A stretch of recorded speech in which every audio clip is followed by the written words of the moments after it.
Afternoon, everybody. Well, we tried to get you here, but the storm was against us, so thanks for switching plans. We'll come in the same order as originally planned, if we can, and we'll start with the live section, and Rob from Arsenal. Hi, Mikel. Hi, Rob. I'm not going to be very original here, but I'm going to ask you about the storm. How's it affected you and the players in your preparations ahead of tomorrow? Yeah, we have to change the session. It was too windy to do what we wanted to do, so we have to adapt and do one part inside and the one outside. But yeah, we were safe, which was the most important thing, and we managed to do some bits. How's the squad looking? How's the fitness of everyone ahead of the game? Yeah, we are all good. The doubt was Tomiyasu, which is still not been perfect, but he's trained the last few days, so he's in contention, and we can use him, so that's really positive. And the rest, we are good. We know that Gavi's out, obviously, with the red card that he picked against Wolves, and the rest of the players are okay.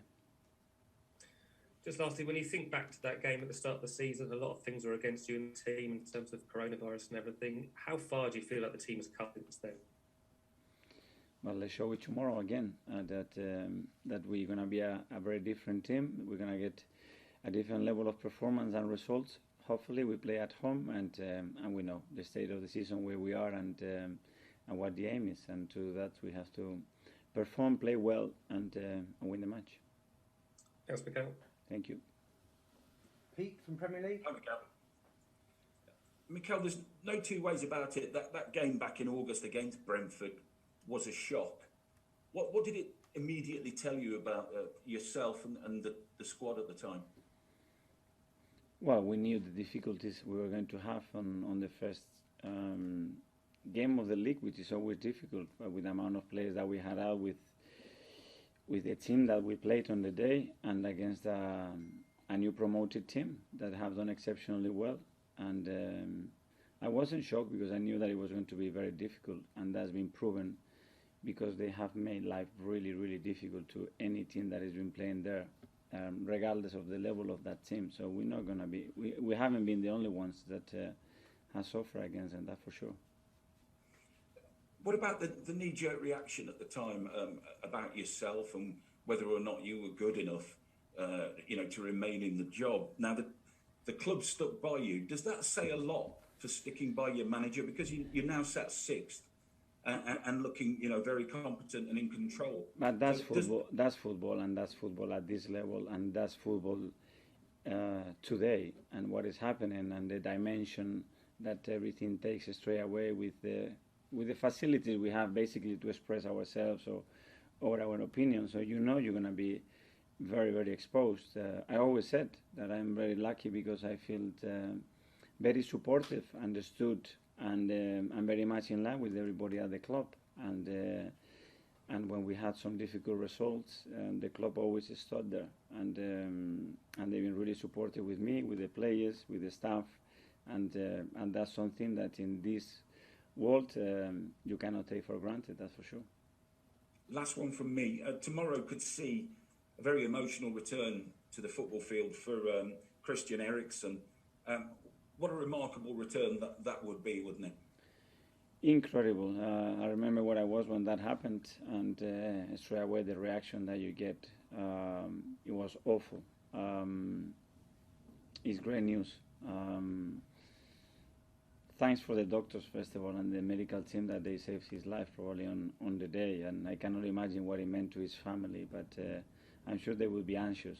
But I think for the football industry, I think it's great news. Someone that has done incredibly well in this country, that he left a big mark when he left, and have the opportunity now to come back and play.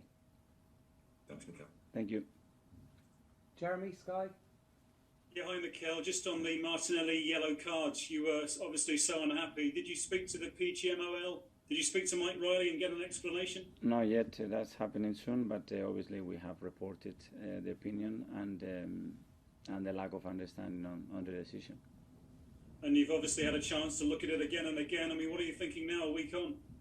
I don't know. I have so many videos that people have sent me over the years with different actions and how it happened. I gave my opinion at the end of of the match, and that's it. There is nothing we can do right now about it. Mikel, 4 points off Man United in fourth with 3 games in hand. You've got a great shot, surely now, haven't you, at the top 4, do you think?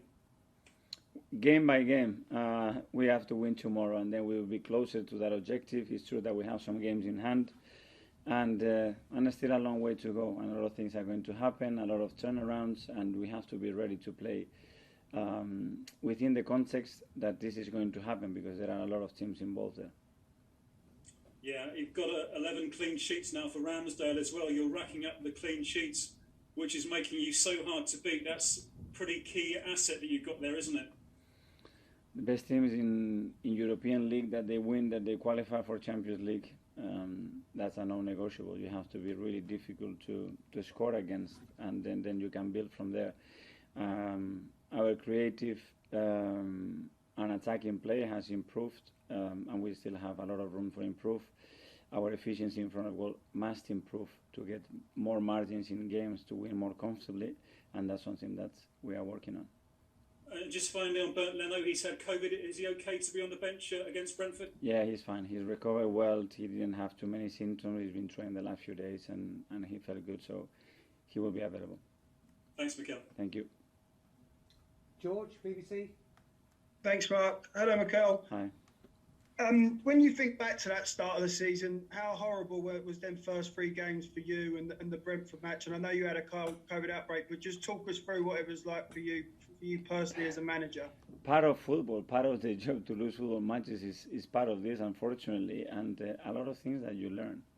In terms of the preparation, the team that you selected,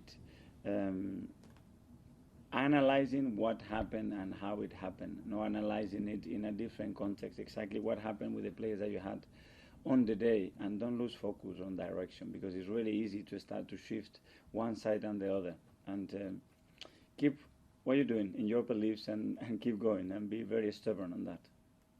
So doing what you've done since then, has that led to where you are in the league now, because you and the club have stuck to the philosophies and the beliefs, and that's led to where you are, which is on the cusp of top 4? It's sticking to what we planned, and understanding the difficulties along the way. This is how I said on day 1. I think the club was very clear. This is not going to be a clean ride that is going to be like that. It doesn't happen. When you go to have from A to B or C, or the level that this Premier League has, is not going to be a straight line up there. It's never going to happen. It's going to be a line that it comes down, and then hopefully we will get there. And you have to be prepared for that, because if not, again, you will change your direction, and then you will be in big trouble.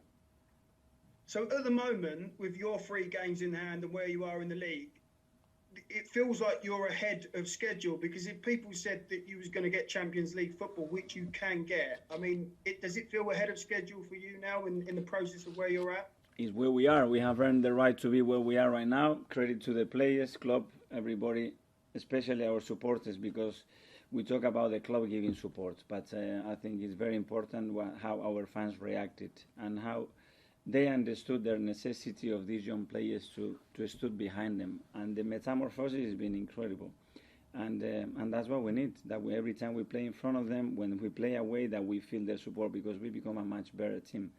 And now we have earned the right to be there, and now we have to go game by game to maximize the position that we are in, and that's what we're going to be trying to do. You mentioned the supporters at Wolves on the Thursday night. There was a lot made about the celebrations, but it feels like there's a massive bond now with the supporters that possibly hasn't been there in the past. Have you noticed that too?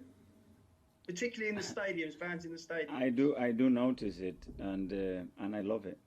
And it has to be one of our biggest pillars in this project, in what we are trying to achieve. I have no question about it. I have mentioned that when they weren't able to come to the stadium. But the most important thing is the players feel it. And when the players feel it and they play with that level of emotion, they can transmit it. That's the reason why they are right behind them, because they are feeling something happening. And I think that they are giving a genuine support to the players. Just the last one from me. Sorry, apologies if you get any more red cards, but the players get fined internally for red cards. What are you going to do to stop it again? Probably don't talk about it no more, because I think the more we talk about it, the worse we are making it. Thank you very much. Good luck tomorrow. Thank you. Mark, Press Association. Mikel, that's no good because I was going to ask you a quick one on the red cards, if that's okay. There have been so many now for different reasons. Like they've not been all for the same instances. Some of them you were unhappy about, like the Martinelli one.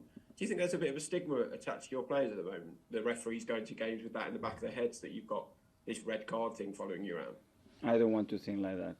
As you said, there've been various reasons, very different ones, the way we pick those red cards, but somehow we have to stop it because it's going to affect performances and results for sure, and that has to be our aim and our focus. And don't try to blame the rest. We have to believe that the referees are going to do what they have to do, and we have to do what we have to do, and that's it.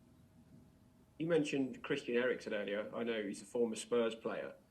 So if he plays a part tomorrow, would you like to see the Arsenal fans give him a positive reaction? It's not something we usually see for ex-Spurs players, of course. But I hope so, understanding what happened and where he was a few months ago. I would like to see that. From my side, he would have to do that. Obviously, something very personal, but from my side, that would be the way that I would react to him, because I would be so pleased to see him again on a football pitch. given the position you're in the league and the games you have in hand over your rivals, do you agree with Thierry Henry's statement yesterday that he said this season would be a failure if you didn't finish in the top four now? I don't know. I didn't read what he said. He basically said that the position you're in. Everybody's free to say whatever they want. That's why somebody allows somebody to write an opinion. Have you changed your target for the season now from what you had in the summer? No, it's tomorrow. Play as good as we can and win the match. That's the target. Great, thanks, Mikel. Thank you. That's the end of the live section. Thank you.